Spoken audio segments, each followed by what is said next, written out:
Okay, so this story is called Lenny and Linda Were Lovers, and it's set in 1972. Lenny loved Linda and Linda loved Lenny. That was all there was to it.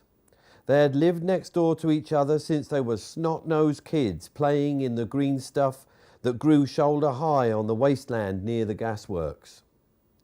But, as befits all self-respecting star-crossed lovers, both sets of parents despised the living sight of the other set.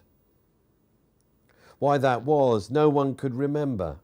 And, like all good, angry people, Lenny and Linda's parents had worked hard to keep their hatred alive. And so Lenny and Linda had found themselves facing what at first appeared to be an insurmountable dilemma. They wanted, more than anything in the world, a place where they could do what all star-crossed lovers want to do. They wanted to consummate their love for one another, and they wanted the consummating to be the kind that would leave their teeth rattling in their gums.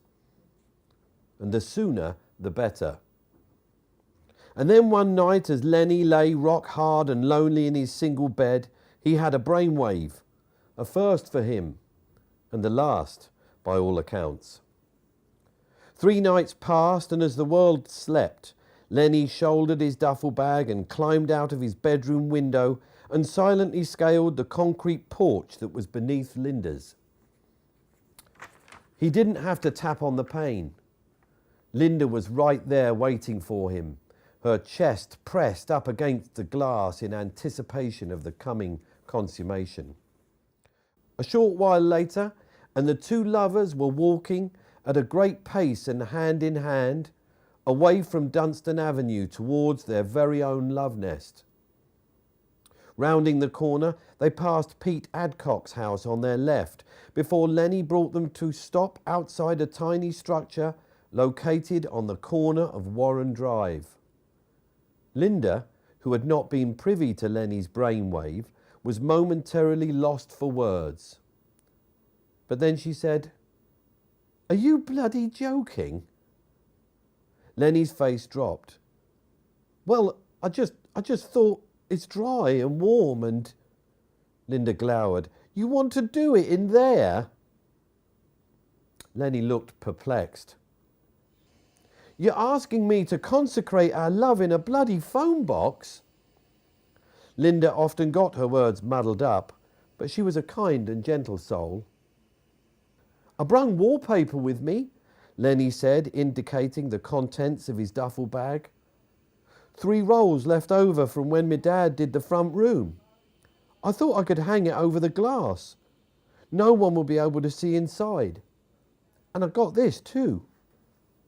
Lenny produced a red sock from his pocket. "What's that for?" Linda said. "Don't tell me you ain't brung no projection." "Course not, you dozy mare. It's for the light bulb, see?" Lenny smiled gently. "I thought we could dim the light with it." He had his hand in the sock now and made to peck at Linda's neck in the same way Rod Hull's emu pecked at TV celebrities whenever the chance arose. Linda giggled and Lenny winked. 5 minutes later, hidden behind a wall of wallpaper and bathed in warm red light, they fucked like rabbits.